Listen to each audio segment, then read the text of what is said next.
And I have Kerry Murray on the screen. I'm sorry I'm a bit late, Kerry. How are you? That's okay. Good morning, Sonia. I'm well, thank you. Good morning to you too. Kerry Murray is the founder of the United Free Press. You may recall that we had a video, I think it's still on, showcase on BNT, lots and lots of views. And it's a new organization, really, that is a clear response to the propaganda of mainstream. Kerry, I mean, it's a ridiculous question in some respects, but why did you find the need to found such an organization? Well, I think actually you may have answered your own question there. I think that's very apt and well put. So thank you for that. But yes, I started this kind of journey a couple of years ago, as you can imagine, doing my own sort of photojournalism around protests and around what I was seeing, on the ground, I suppose, that wasn't being reflected in the media at all. Not at all. In fact, complete silence and almost what I would say is a kind of tacit refusal to cover anything that I was seeing. And what I noticed as well was that there were a lot of other journalists doing very similar things, doing very, very good work that frankly were being censored, shut down, discredited. And it occurred to me, I think probably, 6 to 8 months ago, that actually we were unrepresented as a group. There was no real organization or association where free, independent and citizen journalists could join, could come together, could share knowledge. But more importantly, I think, to set out a stall, set out a standard, and to set out what we're about really as a community. Because what I noticed was that the journalists that I was meeting were of the same mind. And so, I started talking to different people and it became clear that there was really a requirement and a desire indeed to set something up like this. What do you think has gone wrong in media? Quite right. Small question to a big answer. Yes. I mean, something has gone drastically wrong, though, hasn't it? Because corporate media it's just so untrustworthy. But the thing is that people are reacting against that. One of the earlier news stories that I covered was the fact that Piers Morgan's show is not being watched. We get more hits on some of our Rise videos than Piers Morgan with all of their promotion. What do you think that's about? Well, I think it's a very astute observation for one. And I think what it does is it really gives you an indication of what people are looking for in media, and the media is not really, or journalism generally, I think in this country, is not really a reflection of truth anymore. It's not a reflection of the people. It seems to be a reflection of what we see coming out of Whitehall and other organizations, almost verbatim. And I think that's not really the role of the journalist, to pass on information or to support a government standpoint. And indeed, I would say, actually, the role of journalism is almost the opposite. It's to challenge, and it's to investigate, and it's to share information. And the reason to do that is not so that you can promote a certain point of view. It's so that you can give people choice and the ability to make informed decisions and discernments about what they believe to be true, what they believe to be false. And also, I think, really importantly, showcase what's not being done in the mainstream. Right, which brings me actually to your charter. And your charter is very interesting. Obviously, as you say, it's based on international law. It's based on the Universal Declaration of Human Rights. And one of the things that you say is that everybody has a right to access information and ideas. Now, that sounds very simple. It sounds a bit like you're stating the obvious, doesn't it? Yeah, it really. Yeah. But the fact is that's a major issue right there, because we're not accessing information, we're accessing public relations. Right, and I do believe within that there is a desire actually from the public to have access to information that they may not otherwise have. And I think what we find is that the information that's presented in truth and for all the right reasons on alt media, or perhaps lesser known journalists or citizen journalists, the content being promoted by those who are doing this, I think gives people that choice. And the idea really is to raise that and to bring that profile to the fore, rather than being something that's easily censored or easily obscured. And I think that really is the kind of more nefarious nature of what we've seen going on over the last 2 years and beyond. How can, with an organization like this, how can you stop it becoming sort of totalitarian in its nature, dictatorial? I'm loath to be part of any kind of organization operation. I'm not a member of the National Union of Journalists, simply because I believe that the type of journalism I do, I wouldn't be able to do it freely if I was being overseen by these organizations. So what would set you apart from such a thing? Sure.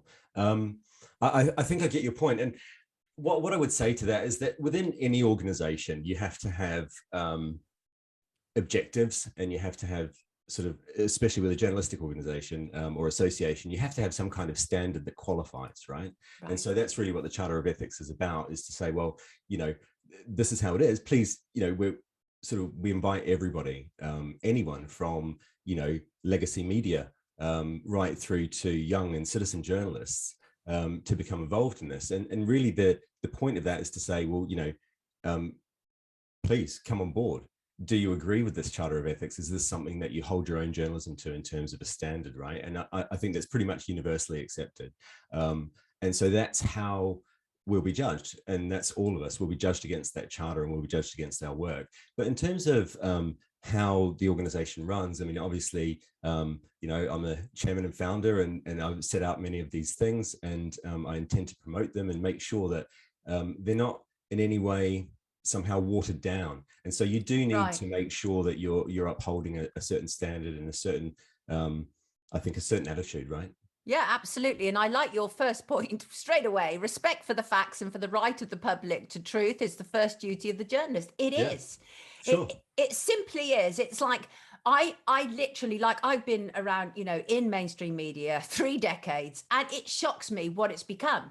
Yeah. And we were forced into starting Rise as an alternative because we saw such mush that was being pumped out. Yeah. Well, they say what do they say? Necessity is the mother of invention, right?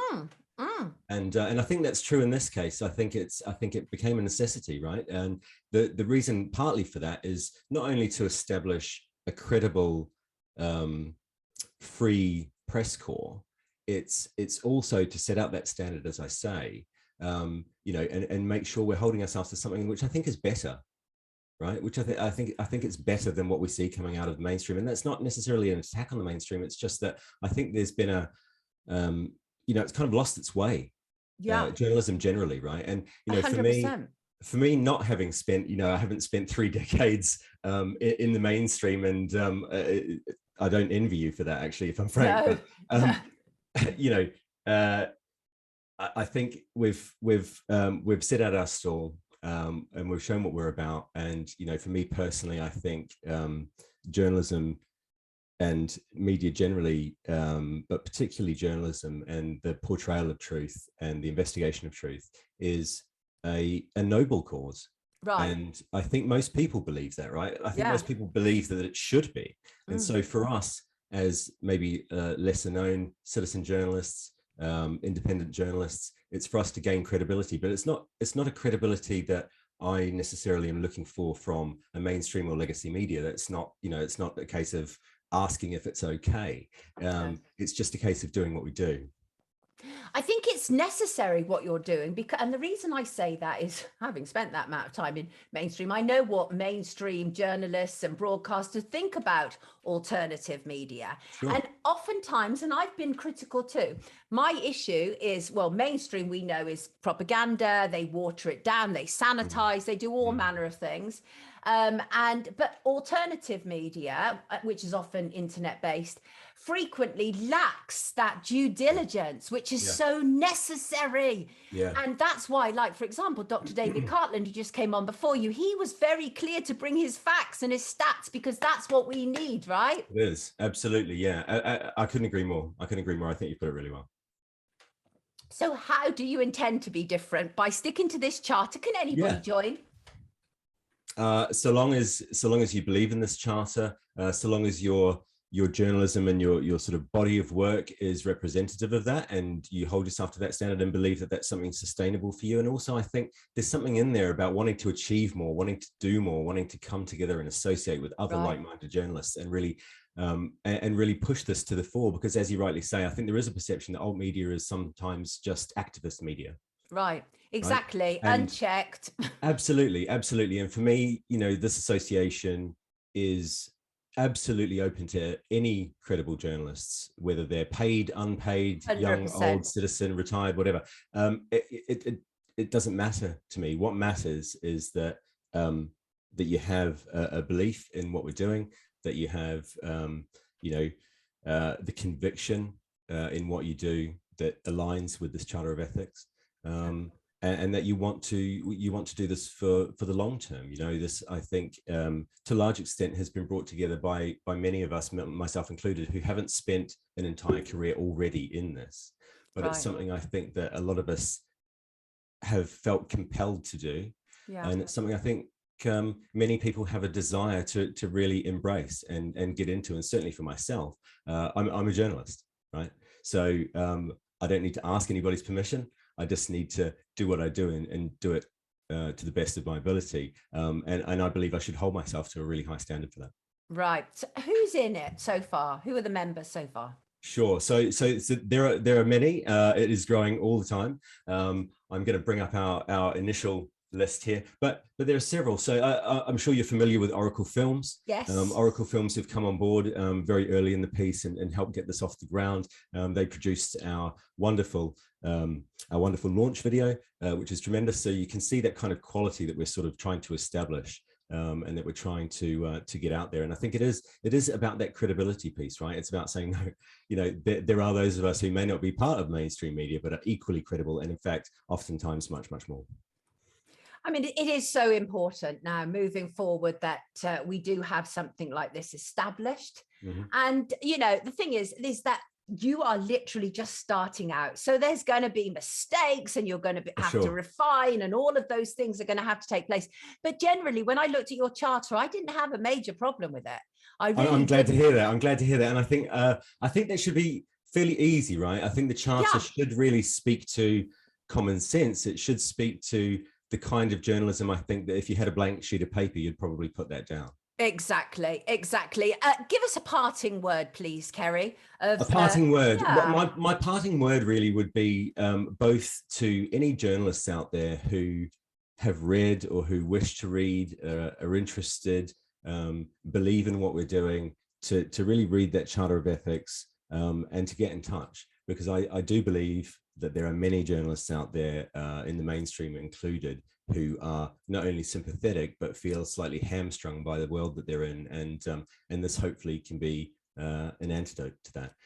But my second final word, if I can, just very quickly, is to those of the public to come and pledge their support.